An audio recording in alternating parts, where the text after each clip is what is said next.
আমাদের ধর্মে তো ছেলে মেয়ে সবাই সমান। তোদের ধর্মটাই ভালো, আমাদের ধর্মে তো মেয়েদের মসজিদে যেতে দেওয়া হয় না, সব সময় ঘরেই থাকতে হয়। তাহলে সবাই কেন বলে যাওয়া যাবে না?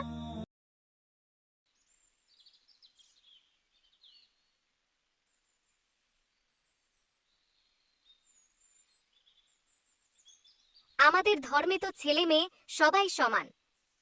তোদের ধর্মটাই ভালো, আমাদের ধর্মে তো মেয়েদের মসজিদে যেতে দেওয়া হয় না, সব সময় ঘরেই থাকতে হয়।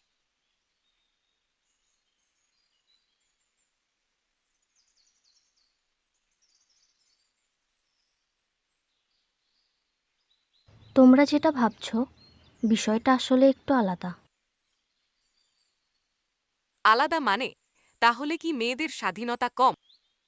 ইসলামে মেয়েদের মসজিদে যেতে সম্পূর্ণ নিষেধ করা হয়নি, বরং নবীজি সাল্লাল্লাহু আলাইহি ওয়াসাল্লাম বলেছেন মেয়েরা চাইলেই মসজিদে যেতে পারে।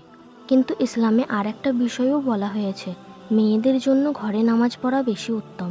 এটা কোনো বাধা না, এটা সহজ করার জন্য। ইসলাম সবসময় মেয়েদের আরাম, নিরাপত্তা আর সম্মানকে গুরুত্ব দেয়।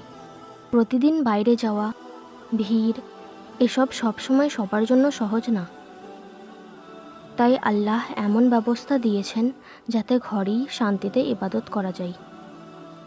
অনেকেই ভাবে মসজিদে যেতে না পারা মানে সম্মান কম, কিন্তু আসল সম্মান জায়গার উপর না, আসল সম্মান তুমি আল্লাহর কাছে কতটা প্রিয়। তাহলে মেয়েরা কি মসজিদে গিয়ে নামাজ পড়তে পারে? হ্যাঁ, অবশ্যই পারে। ইসলামে মেয়েদের মসজিদে যেতে কোনো নিষেধ নেই, বরং নবীজি নিজেই বলেছেন তাদের মসজিদে যেতে বাধা দিও না। তাহলে সবাই কেন বলে যাওয়া যাবে না? অনেক সময় মানুষ পুরো কথা না জেনে অর্ধেক শুনে নেয়।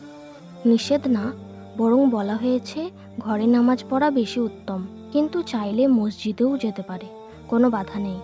তাই আমাদের উচিত শোনা কথার উপর না, সঠিক জ্ঞান জানার চেষ্টা করা।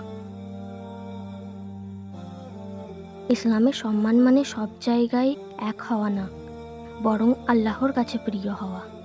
যদি ভিডিওটা তোমার উপকারে আসে তাহলে অন্যদের সাথেও শেয়ার করো।